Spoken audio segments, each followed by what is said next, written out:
আসসালামু আলাইকুম। হ্যালো বন্ধুগণ, আপনারা ভালো আছেন? তা আজ যা বানামু এই যে হুটকির ভর্তা, মানে শুটকির ভর্তা।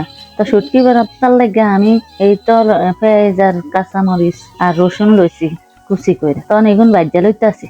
আর অন্যদিকে আমি শুটকি পরিষ্কার করতেছি। শুটকি গুণ পরিষ্কার করতে করতে আর কি সেদিক দিয়ে পেঁয়াজ গুণ ভাজা হইব। তো এই পানির ভিতরে কিছু গরম পানির ভিতরে ভিজে এসেছিলাম।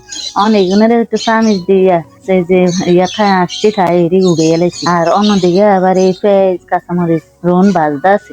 একটু টাল গেল হইলে পানিটা শুকিয়ে গেলে তো ওই ভর্তাটা আর কি একটু টান টান হইব, খাইতে ভালো লাগবে। তাই লেগে এই তো শুটকি দিয়ে আবার একটু ফ্রাই প্যানের ভিতরে ভাজতে আসছি।